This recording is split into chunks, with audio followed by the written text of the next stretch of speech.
As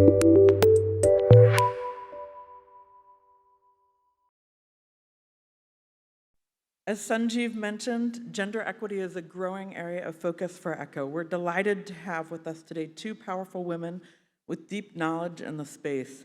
Judith Palfrey of Harvard University, a leader in gender equity, and Sheryl WuDunn, co-author with Nicholas Kristof of Half the Sky, Turning Oppression into Opportunity for Women Worldwide. Please welcome both speakers, and please come on up and join us on the stage. Thank you, Elizabeth. We are so happy to be here this morning and to be with the ECHO community on the Zoom.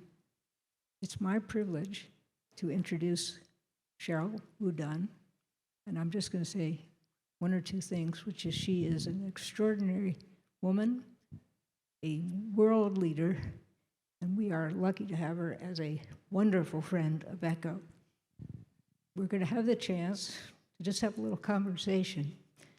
And what I'm going to start with, Sheryl, is asking you, how is it that you decided to write the book, Half the Sky? Well, thank you, Judy, and it's a delight to be here, and I'm so honored to be talking with you because you've been a major force at Harvard for many, many years with your husband, Sean, and I am delighted to be in this ECHO community, and thank you, Dr. Aurora, for inviting me, and for all of you to be in the audience here. So why or how did we come to write Half the Sky? Well, let me start off by saying that when my husband and I were writing this book, we thought to ourselves, my goodness, the central moral challenge of the 21st century, of our time, is the gender inequity, the discrimination to death at times of women and girls around the world. Now, wow, that's a big statement, right? And some of you might be thinking, well, there's so many other problems. How could that be the major issue? Let me take a poll first. How many of you think there are more males in the world today? Raise your hand. Oh, no one's raising their hand. How many of you think there are more women in the world today? Raise your hand. Ah, okay, you're raising your hands. In fact, the second group, you're wrong. Yes. So we did a lot of research, and part of it started in China. But we discovered there's some excellent research done by some very strong demographers, including Amartya Sen, Nobel Prize winning economist, who discovered that there are up to 90 million to 100 million missing females from the current world population. That's a stunning figure. And that means that while, of course, here in the Western world, in the US, in Europe, yes, there are more women because with equal access to health care, to food, to homes and safety, well, women, we kind of do live longer. At least it's shown to date. We tend to live longer. But in the rest of the world, that is not the case. And so the result is that there are that many women who are missing from the current world population, and that skews it. So that means that, yes, there are more males in the global world today. So that's why we opened our eyes and said, this is a central moral challenge. It's not just discrimination against, okay, who gets this job, who gets that job, women don't get the jobs as much as men. It's discrimination to death in many cases. So, the other reason we think that it's very important, the inequity, this issue, is that just on a purely, let's put aside the moral issue, on a purely practical level, on an economic level, bringing women and girls, educating them, and then bringing them into the workforce unleashes a world of economic forces that can help lift the economies. And also, when a woman is more educated, when a girl's educated, then she tends to have want to pursue her education, tends to have get married later in life, tends to have kids later in life. She tends to have fewer kids. She takes better care. She takes her kids to the doctors, as you all know, if she has fewer kids. And it's not as though, oh, I've got 10 kids, then, I accounted for one dying. No, this means that she can just manage her household in a much better way. So there are many reasons why, on a practical level, it's important to educate women and educate girls and bring them, to maturity and then into the workforce. So, you may think that, discrimination to death is, not, it's rare. Well, when we were in China, and this is how we started to come to recognize this as a problem, is we were pursuing lots of different challenges in China, including the democracy protests that existed, but we also came to find that there were some 30 missing female babies from the Chinese population. And we thought, well, this is just China. We knew that China had a one-child policy, which did force a lot of parents to choose. If they had only one child, they often wanted it to be a son. And so in the early days of that policy, when often parents had a girl, sometimes there was a bucket of water sitting there for a specific purpose. And then they were able to get pregnant again. The woman was able to get pregnant again and have a baby boy. Later on, it turned out that there were more abortions, but more sex-selected abortions, and that contributed to the 30 million figure. In many places, partly because of this sex selection, you had counties in China that were bearing 121 boys for every 100 baby girls. Now, normally, as you all know, the ratio is 106 to 100, but the skew was so much because they were aborting the female fetuses. And that was also true in South Korea for a time. So there clearly was this bias towards boys. And that also exists in other places. In India, for instance, as many of you also well know there, the girls would be born and in the first few years, if they're breastfeeding, at least the year or two, they would survive at the same rate as boys. But then if, in poor families, if they couldn't afford a doctor and the girl was sick, the baby girl was sick, well, let's see how she is tomorrow. Oh, let's see how she is tomorrow. And often she wouldn't be taken to the doctor when the boys would. And in places like Ethiopia, a feeding center that we visited, often, when there wasn't enough, food in a home, guess who didn't get that food? It was the girls. And so the boys were able to survive. And so the feeding centers were all filled with girls because they were the ones who hadn't had enough and were almost basically starving to death. So that's why we think this was the moral challenge of our time. And we discovered this as we were in China.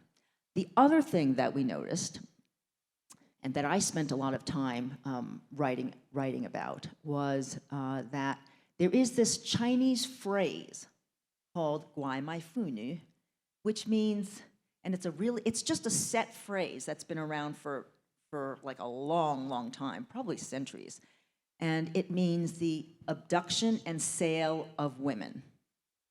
The abduction and sale of women. It's just a phrase. It's a set phrase. So it's clearly something that's been in the mindset of the Chinese culture for a long time. And I went to a marketplace and found this woman who I started interviewing because she looked really sort of scared and frightened. And she explained that she had been basically kidnapped from one part of China and taken blindfolded to another part of China, like, hundreds of miles away, where she didn't know the local dialect, so she couldn't communicate with anyone, and she was sold off to, a husband. And I remember reading a book about the abduction and sale of women, and on the front cover was a woman who basically had her eyes gouged out because she had tried to escape. it was just frightening. And so I asked this woman, had you been, beaten? Had they been cruel to you? And she said, absolutely. She had been beaten many times, but she was finally able to escape.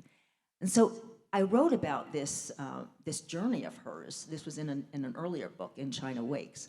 But it really set us on this line of reporting to really understand how is it that women could be treated so poorly. We did think at first that it was just China. China is a giant country. It's very complex. It's full of good and evil. And so we thought, well, it's just China. Then we were foreign correspondents, moved to Japan. And I wrote a lot about the Japanese and the Korean cultures as well. The Japanese, oksan, the word for wife, means in the back of the house. That's where the wife is, in the back of the house. And so when the husband calls his wife, he goes, Miss, in the back of the house. So it sort of impressed just the, inherent in the language bias against women. And then my husband went to Cambodia because he had heard about how there was, a sex trade. Everybody knows about the sex trade in Cambodia, and he thought, well, let me just go see what it's like. Well, he ended up buying 2 sex slaves to try and release them because they were like 13. They were like so young. It was kind of a funny expense that he submitted to the New York Times. Purchase of 2 women. But he had to because the brothel owner said, I paid good money for these women, they're mine, or these girls, they're mine. And so he was interviewing one of them, and she explained that her mom had just been there, to see her, and they were overjoyed, they were so happy, and so Nick says, well, why are you still here? Why didn't your mother just take you home? And the girl said, well, the brothel owner said she had paid for me, so my mom would have to pay her back in order to take me home. So it's just a terrible predicament for some of these women. And so Nick took them, and he, of course, he wanted to release them, but it's not like capturing birds and releasing them. They don't just fly away to freedom. Unfortunately, the brothel owners were very smart. They actually had given drugs to the girls. And so the girls actually, one of them, they both went back home, stayed there for a few days.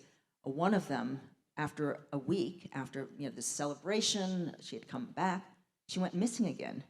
And it turns out that she'd gone back to the brothel because she needed a drug fix. So the kind of treatment of these women was just, scary to us. And so then when we left Japan, we came back to the US. Again, we thought, well, this is Asia. Asia is a little bit more economically behind the rest of the world. These things happen. So then Nick became a columnist for a while, and then he started traveling through Africa.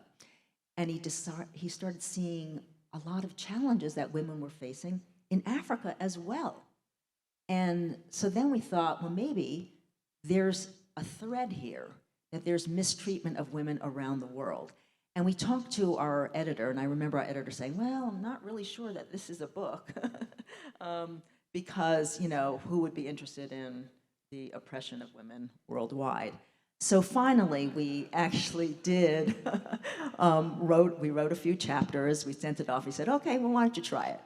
And that's how Half the Sky came into being. Oh, my goodness. Let's just take a deep breath, everyone. So much we don't know about what goes on around the world. And Sheryl and Nick have brought up the personal stories and the people and filled them with real skin and bones, in a sense. But Sheryl, these are sort of extreme examples, right? It doesn't happen like that everywhere. I mean, in Africa, they're not child marriages. There's not genital mutilation. There's nothing like that, right? Right. Okay, well, opening too. So the child marriages are quite interesting. I think that is one of the worst problems that the world faces, and it is in one of the SDG goals, the Sustainable Development Goals. The plan was to eliminate child marriage by 2030. I think there was a recent recalculation that said that at the current rate that child marriage is actually disintegrating, it would take another 300 years. So I think it is a problem still. In fact, it's kind of a problem in the US, which is surprising. 41 out of 50 states still have on the books that girls under the age of 18 can get married with consent, parental consent, or the consent of the church or something, a local church or whatever. And so normally it's not a problem, but there are occasions when girls are forced to get married, even in the US, partly because the parents need money. So, and you can imagine in the developing world, particularly in Africa and other places, it is particularly, prevalent. So that is one of the problems. But in Africa, let me, talk about fistulas, which are an incredible problem, and they're still quite prevalent. We don't have fistulas here in the U.S. as much. All of you know, what the fistula is. It's just a tear, on the inside when, a woman is too young, basically, often to give birth. But let me tell you the story of Mahabuba. Mahabuba was 13 years old in Ethiopia. She was, born in a very, very poor family, and her parents basically sold her because they needed the money, and they didn't think they needed a girl. So sold her off. She was married off to this much elderly man. She was really petrified, and so he from her point of view, he was raping her. She ended up getting pregnant at 13, and just didn't know what was happening to her. They didn't have sex education, in the poor village in Ethiopia. And so she ran off to the bush to have the baby, and in the end, she got a fistula. So, this poor girl at 14 years old, she, came back to the village. The baby died, came back to the village with this fistula. She was basically bleeding. She couldn't control her waist, so she stank. And the villagers thought, what is wrong with this girl? She must be cursed. So they put her in a hut at the edge of the village, and they ripped off the doors so the hyenas would get her at night. She found a stick. She took that stick and she basically fought off the hyenas all night, fought them off. And the next morning, she knew this vague memory that there was a foreign missionary in the next village. And so she said, if I could only get to him, then I will be free, I'll be saved. And the problem is that the next village was 30 miles away, and she had this fistula, and she had some nerve damage, so she really couldn't walk very well. So she basically crawled. And at night, she climbed up into the trees to sleep there so that the hyenas wouldn't get her. The next morning, she crawled her way to the doorstep of that foreign missionary. She knocked on the door, just like almost near death.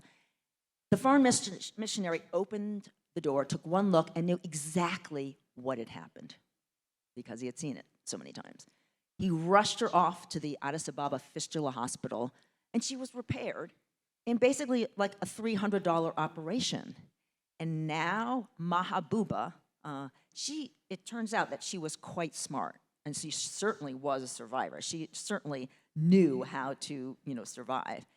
And they thought, well, she's so smart, let's put her to work here. And so now she is a nurse at the Addis Ababa Fistula Hospital. So they're turning oppression into opportunity. So clearly, this is a not uncommon phenomenon, and fistulas still abound, but maybe that's an echo project. Actually, we'll be talking a little bit in the panel after this about fistulas. Let's just ask you, your life is a lot about solutions. What solutions, beside this wonderful missionary, have you discovered?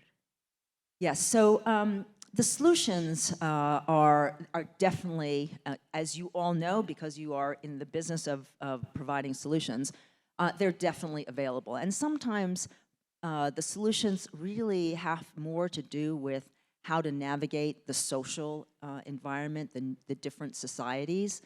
And so, well, let me tell you a story. So you talked about female genital cutting, and that is definitely a problem. And so in one case, there is a woman called Molly Melching who had founded an organization called Tostan. And in her prime, she was tackling, in Senegal, she was tackling genital mutilation because she thought it was horrible. She actually she was married to a local, Senegalese, and they had a daughter, and her daughter came up to her and said, "Oh, I want to be cut." And she was horrified. Molly said, "Well, I got to do something about this. This is really serious." Because all her friends wanted to be cut. It became sort of a cultural thing. So she started proselytizing and explaining that, this is not something that really, is great. It can cause all sorts of medical, problems, as you can imagine. And so what she realized, she was able to convince a whole bunch of families in the village, mothers, to not cut their women. And so they announced that in this big day, they made the announcement that they would not cut their girls. And they did it. And, oh, wow, wasn't this a great success? Well, it turned out to be a disaster because those girls, no one would marry them. Because the boys all wanted to marry, or the men all wanted to marry women who were cut because that was the practice. So they realized they had to go back and figure out how to reach out to a broader network of families, including those who had boys who would then marry girls who were uncut. And once they did that, they did lots of education. They held seminars for boys and girls to talk more generally about, the topic of sex education or the topic of, expression, self-expression, how important education in general was. Not really hitting the topic head on, but, it's your choice, but in the rest of the world, we don't do this. The girl wants to continue to be educated. And so sooner or later, they were really persuaded, and she was able to create a broad district where the girls were not cut. And at one point, the Senegalese government decided to adopt her model as one for the whole nation, because they also acknowledged that this was, a problem that it was worth solving. Now, this is something that's very interesting. There has been, a precursor to that, which I don't know how many of you know or are familiar with Chinese foot binding. So my grandmother's feet were bound. That means that at 3, 4, 5 years of age, they take, these, pieces of materials, and they bind your feet so that they don't grow. In fact, what happens is that the bones sort of, curl over. They grow, distorted, and it's horrible. It's a horrible practice. But when the foreign missionaries in China heard about this practice, they thought it was barbaric, and they thought, what are we going to do? This is terrible. And they ended up reaching out to the intellectuals in China to get them to explain how shameful this practice is, because no one else in the world did it. And the intellectuals were also, embarrassed that this is something only the Chinese barbaric culture does. But the key thing they did was they reached out to the families of boys to persuade them to allow their boys to marry girls who did not have their feet bound. And when you really solve the marriageability problem, that's when you solved the foot binding problem. So it's, you have to understand the context of, these challenges. The other thing that we discovered in Half the Sky, actually when we were doing the documentary, is we actually visited, a woman who cuts these girls. And talking to her, why are you doing this? How did you get into this? And then, we said, what happens if we end it? And she goes, well, no, I wouldn't be in support of that because then I would be out of a job.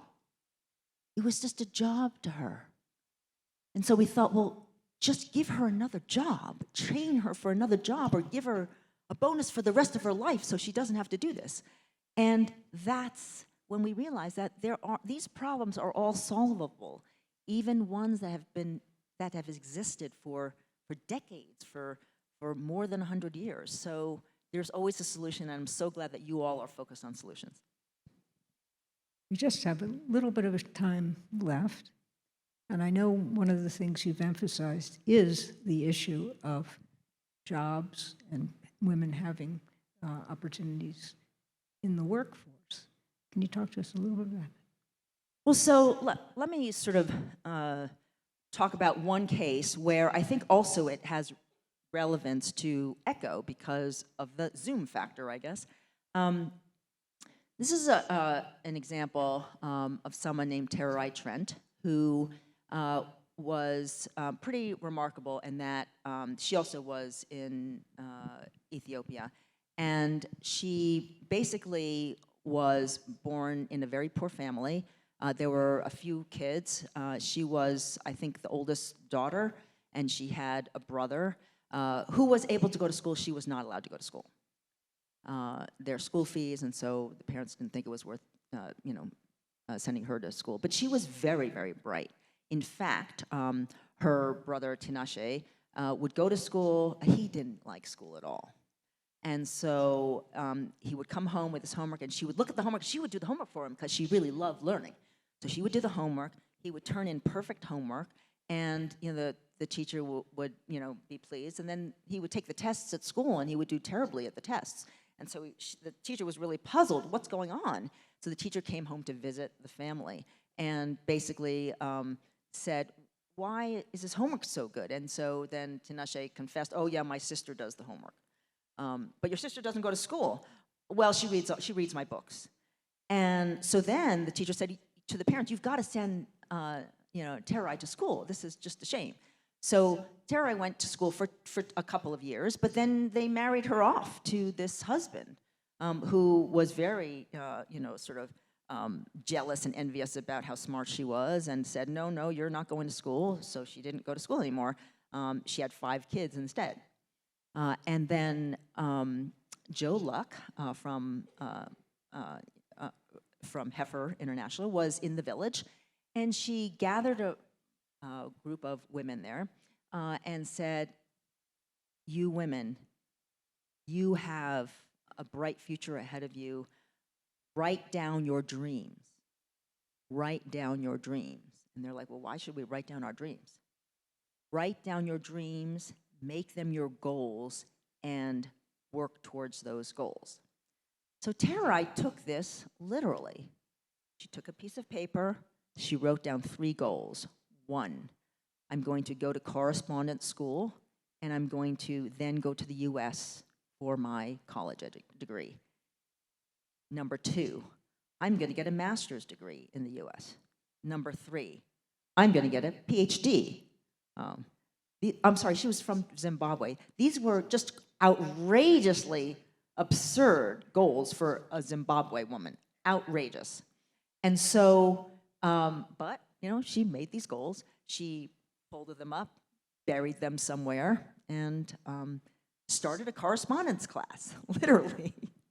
She, it wasn't quite Zoom then. They didn't have Zoom in Zimbabwe, but she was learning, and she would send in her materials, and she would then get some back, and she started kind of getting the equivalent of a GED. And soon enough, she applied to a school in the US. She got into a school in Ohio with money, and she went to Ohio and got her BA degree.